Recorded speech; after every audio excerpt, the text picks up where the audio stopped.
News కు స్వాగతం. ముందుగా హెడ్లైన్స్. తమిళనాడు శివకాశిలో భారీ పేలుడు, 5 మృతి.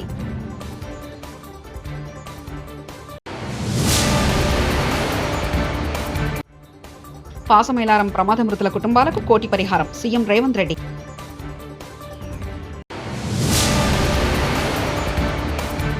మలకపల్లిలో పేదల సేవలో ముఖ్యమంత్రి నారా చంద్రబాబు నాయుడు.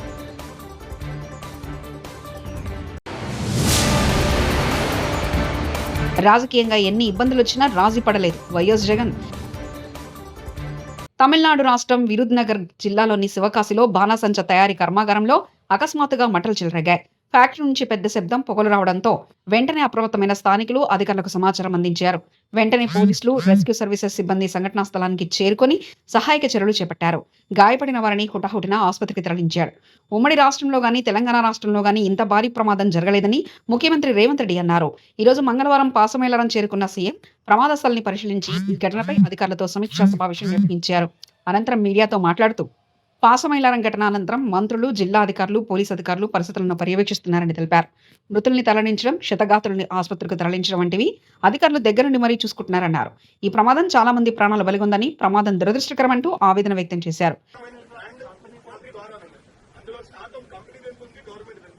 వాళ్ళకి రావాల్సిన ₹1,00,00,000 శాతంతో నేను పని మిత్రమా.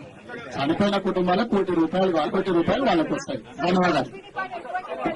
దీనికి సంబంధించి చనిపోయిన కుటుంబాలకు ₹1,00,00,000 నష్టపరిహారం ఇప్పించాలి. పరిశ్రమ వాళ్ళతో మాట్లాడి ప్రభుత్వం వైపు నుంచి, పరిశ్రమ వైపు నుంచి చనిపోయిన కుటుంబాలకు ₹1,00,00,000 నష్టపరిహారం ఇవ్వాలి అని చెప్పి నేను ఆదేశాలు ఇవ్వడం జరిగింది. ఆదేశాల ప్రకారం మా మంత్రులు పరిశ్రమ యజమానులతో మాట్లాడి ప్రభుత్వం వైపు నుంచి సహకారం తీసుకొని వాళ్ళకి నష్టపరిహారం అందించడం జరుగుతుంది. రామచంద్రరావు ఒక మిసైల్, కిషన్ రెడ్డి, నేను, లక్ష్మణ్ గారు అధ్యక్షుడిగా ఉన్నప్పుడు మమ్మల్ని ట్రోల్ చేశారు. మోదీ పీఎం అయ్యాక కూడా ఛాయ్ అమ్ముకునేవాడు ప్రధానమంత్రి అని ట్రోల్ చేశారు. కానీ రామచంద్రరావు ఒక మిసైల్ అంటూ బండి సంజయ్ వ్యాఖ్యానించారు. అంతెందుకన్నా నరేంద్ర మోడీ గారు ప్రధానమంత్రి అయిన తర్వాత కూడా ఈ దేశంలో ఒక ఛాయ్ అమ్ముకునే వ్యక్తిని ప్రధానమంత్రి చేసిరని చెప్పి ట్రోల్ చేసిన వాళ్ళు అడ్రస్ లేకుండా అందరూ కూడా ఆ పార్టీలే కాలగర్భంలో కలిసిపోయిన అందరూ కూడా. కానీ ఇలా దేశానికి నరేంద్ర మోడీ గారు ఎంత గొప్ప సేవ చేస్తుండో, ఒక శక్తివంతమైన భారతదేశ నిర్మాణం కోసం ఏ విధంగా కష్టపడి పనిచేసారో ఇలా మనం చూస్తున్నాం. అందుకే చాలా మంది రామచంద్ర గారు ఏం చేసిరని తెలంగాణ రాష్ట్ర అధ్యక్షుడు చెప్పి చాలా మంది అనేక పార్టీలు ప్రశ్నిస్తున్నాయి. వాళ్ళ ఒక మిసైల్ అన్న రామచంద్రరావు గారు ఒక మిసైల్.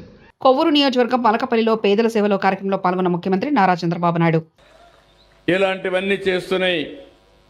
సంక్షేమ కార్యక్రమాలకు నాంది పలికాం. నేను ఆ రోజు ఒకే మాట చెప్పాను, సూపర్ 6 అన్నాం. అవన్నిటి కూడా కట్టుబడి ఉన్నాం. అన్నా క్యాంటీన్లు మళ్ళీ ప్రారంభించాం. 203 అన్నా క్యాంటీన్లు ఇస్తున్నాం. మా ఆడబిడ్డలకి నేనే దీపం పెట్టాను, వంట గ్యాస్ ఇచ్చాను. నా తల్లి కష్టాలు పడింది. అలాంటి కష్టాలు నా ఆడబిడ్డలకు రాకూడదని దేశంలోనే మొట్టమొదటిసారిగా వంట గ్యాస్ ఇచ్చిన పార్టీ, సిలిండర్లు ఇచ్చిన పార్టీ తెలుగుదేశం పార్టీ. ఆ రోజు అది గుర్తుపెట్టుకుని ఇటీవల కాలంలో ధరలు పెరిగాయి. వంట గ్యాస్ వాడడం మానేశారు. అందుకే నేను హామీ ఇచ్చా, సంవత్సరానికి 3 సిలిండర్లు ఉచితంగా ఇస్తానని ఇచ్చిన మాట నిలబెట్టుకున్న ప్రభుత్వం ఎన్డీఏ ప్రభుత్వం అని చెప్పి కూడా నేను మీకు తెలియజేస్తున్నా. దీనికి ఇంకా చిన్న చిన్న టెక్నికల్ ఇబ్బందులుంటే అవసరమైతే 4 నెలలకు ఒకసారి సిలిండర్ ఖర్చు నేరుగా మీ అకౌంట్లో వేస్తానని కూడా హామీ ఇచ్చాను. మొన్నే మీరు చూశారు, తల్లికి వందనం. నేను ఒకే మాట చెప్పాను, ఈరోజు ఒక్కొక్కరికి 2-3 పిల్లలుంటే పిల్లల్ని చదివించుకోలేకుండా ఇబ్బంది పడుతున్నారు. ఒకప్పుడు చెప్పింది ఎంతమంది పిల్లలుంటే అంతమందికి ఇస్తామని, ఒకరికే ఇచ్చారు. నేను ఒకే మాట చెప్పాను, ఎంతమంది పిల్లలున్నా తల్లికి వందనం ఇస్తామని చెప్పి ఈరోజు 4, 5, 6 మంది పిల్లలున్నా వాళ్లకు డబ్బులు ఇచ్చిన పార్టీ. 5 మంది ఉంటే ₹75,000 వాళ్ళ అకౌంట్లో వేసిన పార్టీ తెలుగుదేశం ఎన్డీఏ ప్రభుత్వం. ప్రజలకు నిరంతరం అందుబాటులో ఉండడం అనేది రాజకీయాల్లో ఎంతో ముఖ్యమని, అందుకు సోషల్ మీడియాను విస్తృతంగా ఉపయోగించాలని యువ విభాగాన్ని ఉద్దేశించి వైఎస్ఆర్సీపీ అధినేత మాజీ సీఎం వైఎస్ జగన్మోహన్ రెడ్డి అన్నారు. మంగళవారం తాడేపల్లి పార్టీ కేంద్ర కార్యాలయంలో జరిగిన యువ విభాగ సమావేశంలో ఆయన కీలక వ్యాఖ్యలు చేశారు. యూత్ వింగ్ అనేది పార్టీలో క్రియాశీలకమైందని, ప్రజా వ్యతిరేక ప్రభుత్వాన్ని నిలదీయడంలో యువతది కీలక పాత్ర అని, పార్టీ సంస్థాగతంగా మరింత బలోపేతం చేయాలని తెలిపారు. క్యాండిడేట్లు అందరూ కొత్త వాళ్ళే. ఆ నుంచి కూడా అక్కడి నుంచి ఒక 18 మంది మన క్యాండిడేట్ తప్ప నుంచి మిగతా వాళ్ళంతా అంత ఫ్రెష్ ఫేసెస్. ఆ నుంచి మన క్యాండిడేట్లు విజయం సాధించడం మొదలుపెట్టాడు. 67 స్థానాలు 2014లో గెలిచినాం. మళ్ళా 23 మందిని దాంట్లో పోచింగ్, మళ్ళా మనల్ని పార్టీని వీకెన్ చేయడం కోసం అని చెప్పి 9 మంది ఎంపీలు గెలిస్తే 3 ఎంపీలను పోచింగ్, 67 మంది ఎమ్మెల్యేలో 23 మంది ఎమ్మెల్యేలు పోచింగ్. కానీ మళ్ళీ దేవుడు మళ్ళీ 2019 వచ్చేసరికి అదే మొట్టికాయలు వేసాడు. మన దగ్గర నుంచి ఎంతమంది పోచింగ్ చేశారో కరెక్ట్గా అంతే నెంబరే, వాళ్ళ నెంబర్స్ కూడా కరెక్ట్గా అంతే 23కే పడ్డాయి. ఎంపీలు ఎంతమందిని పోచింగ్ చేశారో మళ్ళీ కరెక్ట్గా అంతే నెంబర్స్తోనే వాళ్ళ నెంబర్లు కూడా కట్టడి అయ్యాయి. నేను చెప్పేది ఎందుకు చెప్తా ఉన్నానంటే, ఈ విషయాలు అందరూ కొత్త వాళ్ళే. కొత్తదనానికి విలువ అన్నది ప్రతిపక్షంలో ఉన్నప్పుడే వస్తుంది.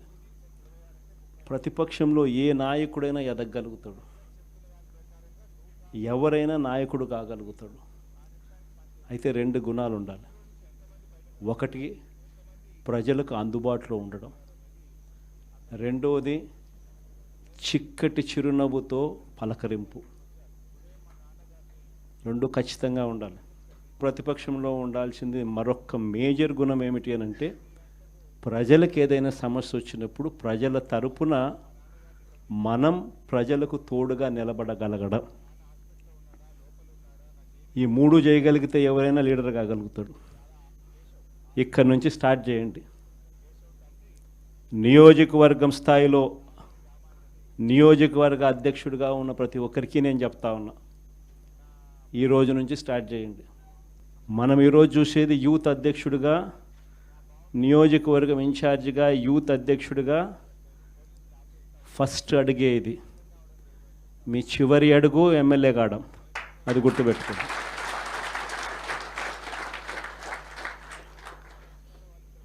ఎదగడం మీ చేతుల్లో ఉంది, మిమ్మల్ని పెంచడం నా చేతుల్లో ఉంది. శశిధర్ గౌడ్ బాధ్యత మాది, అతన్ని మేము ఇంటికి తీసుకొస్తాం. మేము మీ అన్నల్లా తమ్ముళ్ళా అనుకోండి.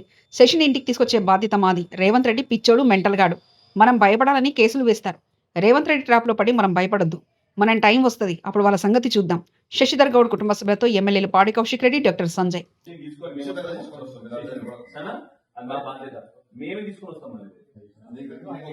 నా మీద కూడా నేను ఎమ్మెల్యే ఉన్నా, నా మీద ఇప్పటికి 30-40 కేసులు పెట్టింది. సో వాడు రోజులకు ఆనందం, వాడు పిచ్చోడు మెంటల్గాడు రేవంత్ రెడ్డి. అవమానించాలని అట్లా చేశారు. మనం దానికి అధైర్యపడకూడదు. ఒకటి మీకు చెప్తా, వాడు చేసిన ట్రాప్ లో మీకు పడదు. వాడు మీరు ఇట్లా బాధపడాలి, మీరు అవమానంగా ఫీల్ కావాలి, ఇట్లా వాడు చేస్తాడు.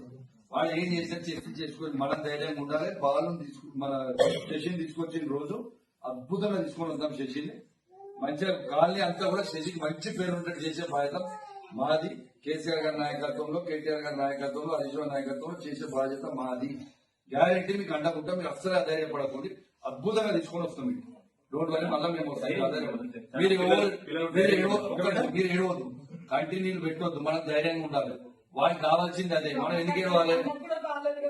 ఏం కాదు, నీకేమంటా నేనేమంటా, ఏం వరి కాకూడదు, ఏం కాదు. మనకు ధైర్యంగా ఉండాలి. ఎందుకంటే మనం ధైర్యంగా ఉంటే పిల్లలు ధైర్యంగా ఉంటారు. కాబట్టి మనకు ధైర్యంగా ఉండాలి. Don't worry, we will take care. సంగతి ఏదో చూద్దాం. మన టైం కూడా వస్తుంది. మన టైం వచ్చినప్పుడు కూడా మళ్ళీ వాళ్ళకు కూడా ఇప్పుడు ఎట్లయితే చేస్తున్నా గట్లనే చేస్తాం, డబుల్ చేస్తాం. వాళ్ళకి మన టైం వస్తుంది. ఏం వరి కాకూడదు, అదే పడకండి, చేద్దాం. మనకు టైం వస్తుంది.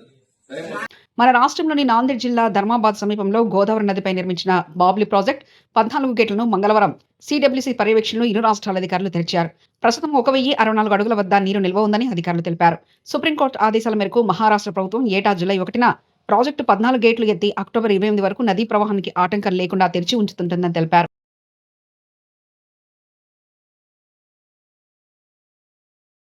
విద్యా ఐటీ శాఖల మంత్రి నారా లోకేష్ ఉండవల్లిలోని తన నివాసంలో ఇవాళ మంగళవారం ప్రజా దర్బార్ నిర్వహించారు.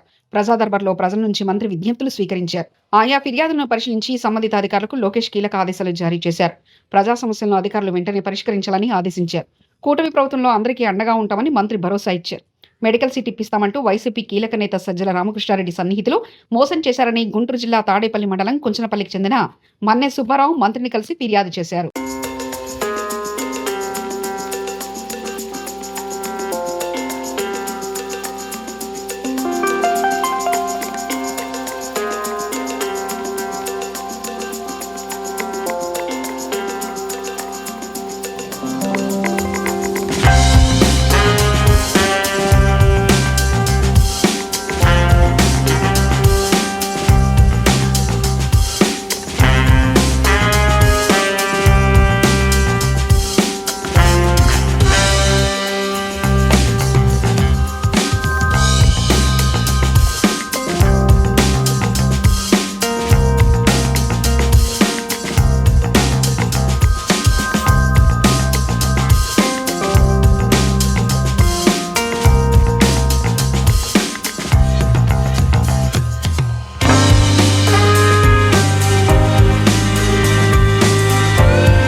ఉత్తరాంధ్రలో గ్రంథాలయ ఉద్యమ వ్యాప్తికి ఆద్యుడు స్వర్గీయ జయంతి రామలక్ష్మణమూర్తి అని, ఆయన నడిచే గ్రంథాలయమని మాజీ గ్రంథాలయ సంస్థ చైర్మన్ రాంగల్లి పోతన్న అన్నారు. మంగళవారం జిల్లా కేంద్ర కార్యాలయంలో గ్రంథాలయంలో జయంతి రామలక్ష్మణమూర్తి జయంతి సందర్భంగా జరిగిన కార్యక్రమంలో పోతన్న మాట్లాడారు. ఈనాడు గ్రామాన గ్రంథాలయాలు ఉండడానికి కారణం జయంతి రామలక్ష్మణమూర్తి చేసిన కృషి ఫలితమే అన్నారు. ఆధునిక దేవాలయాలుగా వెలసిల్లే గ్రంథాలయాలు సమాజాన్ని చైతన్యపరిచే విజ్ఞాన దీపికలన్నారు. జయంతి రామలక్ష్మణమూర్తి ఒక ఉపాధ్యాయునిగా జ్ఞానజ్యోతులు వెలిగించిన బోధకుడని, వారి ఆశయాలను కొనసాగిస్తూ మనం ముందుకు సాగాలని పోతన్న కోరారు.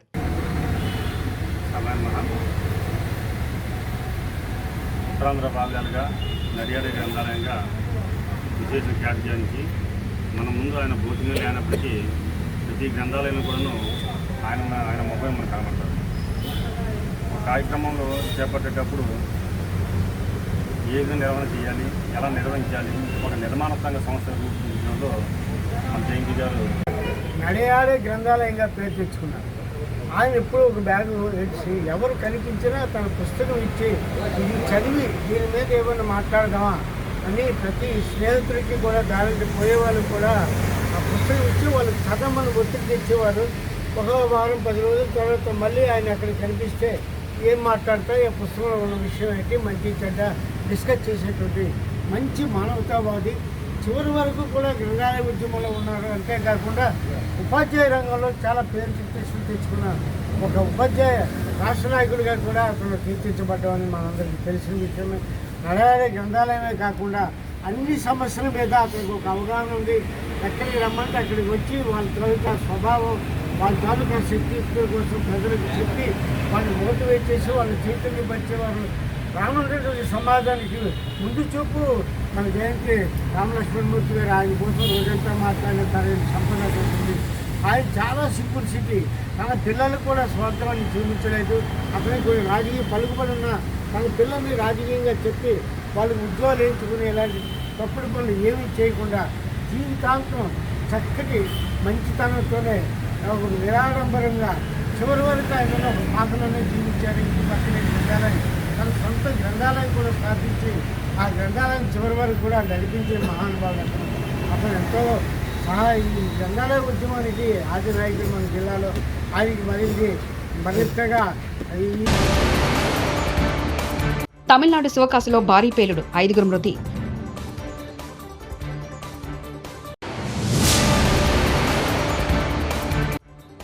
పాసమేలారం ప్రమాద మృతుల కుటుంబాలకు 1 కోటి పరిహారం, సీఎం రేవంత్ రెడ్డి.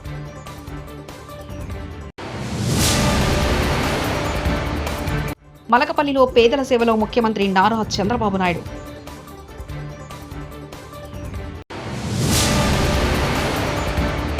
రాజకీయంగా ఎన్ని ఇబ్బందులు వచ్చినా రాజీ పడలేదు వైఎస్ జగన్. ఇవి బులెటిన్ విశేషాలు.